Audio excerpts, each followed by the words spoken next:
যাচ্ছি। আজকে আমরা দিল্লির আরেকটি নতুন জায়গায় যাব, সেখানেই তোমাদের সঙ্গে সমস্ত কিছু শেয়ার করবো। যাচ্ছি অক্ষরধাম, সবাই মিলে যাচ্ছি, বাড়ির সবাই, বৌদির বাবার বাড়ির সবাই, বৌদি দাদা সবাই মিলে যাচ্ছি।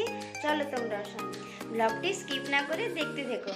এই যে দেখো, আমরা সকলে বেরিয়ে পড়েছি, সবাই বেরিয়ে বাড়ির সামনে বসছি। কেন বলো তো, গাড়ি আসবে তাই গাড়ির জন্য ওয়েট করছি। আর এদিকে গাড়িও চলে এসছে, তাই পুচকি ওরা চলে গেছে, আর পুচকি আর আমি লাস্ট ছিলাম। ও ছুটে ছুটে যাচ্ছে, তাই আমি যাচ্ছি। এগিয়ে গেছে সামনের দিকে, তাই পুচকি ছুটছে, আমিও তাড়াতাড়ি যাই এখন। আর আমার অবস্থা দেখো, গাড়িতে জায়গা না থাকার জন্য আমাকে দাদার কুলে বসেই যেতে হচ্ছে।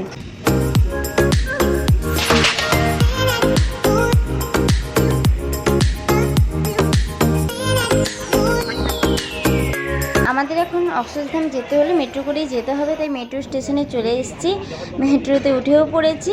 চলো তোমরা সঙ্গে।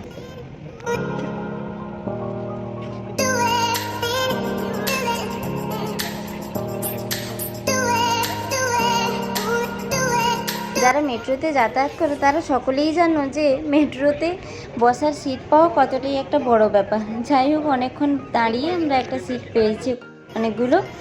দেখো, এখান থেকেই আমরা দেখতে পাচ্ছি আমাদের আজকে ডেস্টিনেশন যখন দেখিয়ে ফেলেছি, নিশ্চয়ই পৌঁছে গেছি। এই যে আমরা মেট্রো থেকে নেমে পড়লাম, এখন আমরা একটা রিক্সা ধরে এখানে পৌঁছে গেলাম। কারণ তাড়াতাড়ি আমরা সব জায়গায় একটু দেরি করেই যাচ্ছি, তাই তাড়াতাড়ি যাওয়ার জন্য রিক্সাটা ধরতে হলো, নাহলে ধরতে হতো না। এই যে আমরা ঢুকে গেছি অক্ষরধামের গেটে। ভেতরে সেখানে মনে হয় ফোনের অ্যালাউ নেই, তাই সামনে থেকেই তোমাদের দেখিয়ে দিচ্ছি। দেখো কি রোদ, জানো তো, প্রচুর রোদ, তাই নিজেও তাকাতে পারছি না, ফোনে যে কি দেখা যাচ্ছে তাও জানি না, তাও তোমাদের দেখানোর চেষ্টা করছি। এটি হলো অক্ষরধামের মন্দির, খুবই বড় এরিয়া। আর দেখো তো, আজকে মনে হয় অনেকটাই ভিড় কম ছিল। দেখো মানুষের মানে এখানে তো লাইন দেওয়া থাকে, তাই কিছুই তো নেই দেখছি, লাইন টেন কিছুই নেই, তাই মনে হয় আজকে ফাঁকা ফাঁকাই দেখতে পাবো ভালো করে। এই যে মন্দিরটিকে এত দূর থেকে দেখা যাচ্ছে, ভাবতে পারছো কতটা ঘুরে ঘুরে আমাদের যেতে হচ্ছে। এই যে সকলে আমরা একটা জায়গায় দাঁড়িয়েছি, এখান থেকে মেসোমশাই সকলের ফোন নিয়ে সেটা জমা দেবে, তাই আমরা ভাবছি লাস্ট ভিডিওটা তাহলে এখানেই করে নিই। তখন তো আমার মন খারাপ হয়ে গেল যে কিছুই কি তাহলে ব্লগে দেখাতে পারবো না।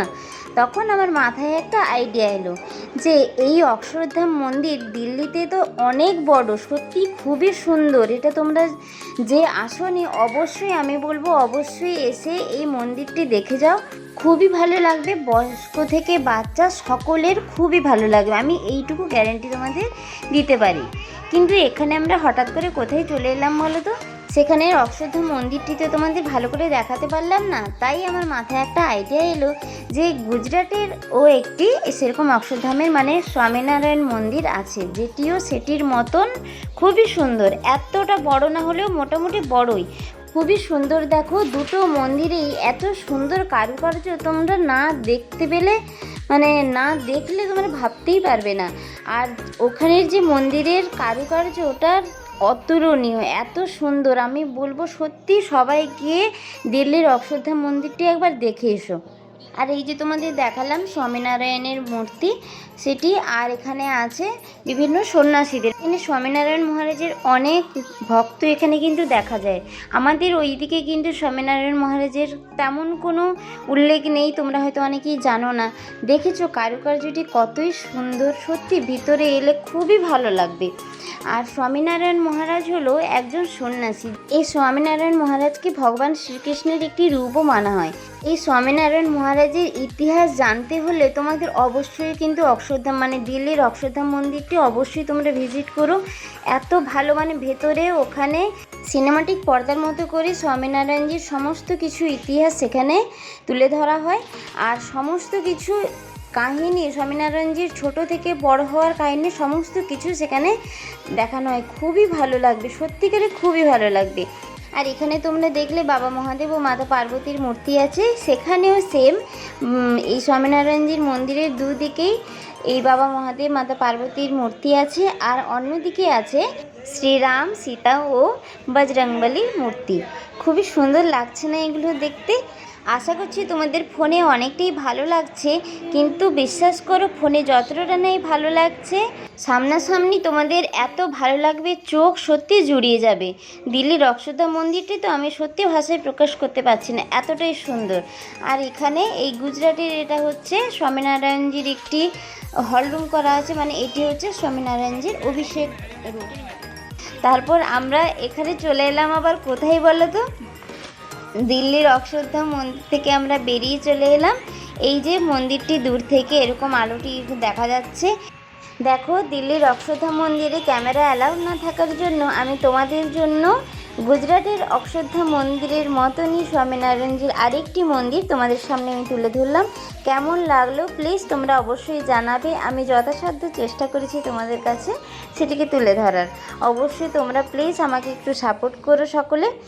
তারপরে আমরা চলে এলাম এই মেট্রো স্টেশনে, কেএফসি আছে, কেএফসিতে আমরা একটু চলে এলাম।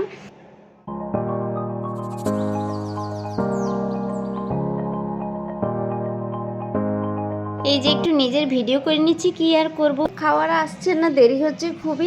আর ওদিকে রাতও হয়ে গেছে, মেট্রো পাওয়া যাবে কি যাবে না সেই ভয়ে তাড়াতাড়ি একটু খেয়ে নিলাম। এই যে পিৎজা অর্ডার দিয়েছিলাম সেটি খেয়ে তাড়াতাড়ি মেট্রো আমরা ধরতে চলে এলাম।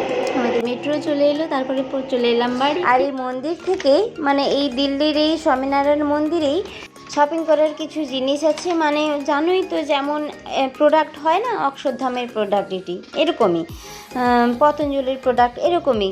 অক্ষরধামের এই মন্দিরের আন্ডারেই বা এই মল থেকেই আমরা এই যে টমেটো কেচাপগুলো নিয়েছি, এই আর সাবানগুলো নিয়েছে, দাদা এগুলো সাবান নিয়েছে, আর মেসোমশাইরা টমেটো কেচাপ, মধু এগুলো নিয়েছে। ও হ্যাঁ, আরও আচার, এই টমেটো কেচাপ আরও বেশি করে নিয়েছে, কারণ ওখানে পুরোটাই একদম ভেজ, মানে ওখানে সমস্ত প্রোডাক্টের সামনেই লেখা আছে যে জিঞ্জার গার্লিক ফ্রি। তারপরে এটি একটি নতুন জিনিস আমি ওখানে দেখলাম। দেখো, এখানে হচ্ছে বিভিন্ন কালারের, বিভিন্ন ফ্লেভারের ধূপ পাওয়া যাচ্ছে এখানে সমস্ত। দেখো, পুরো 10টা কালারের এখানে ধূপ আছে, তোমরা দেখো খুবই ভালো লাগছে তাই না? এই ধূপের পুরো এটি 10টির প্যাক, একটি দাদা এই প্যাকেটটি একটি নিয়ে এসছে।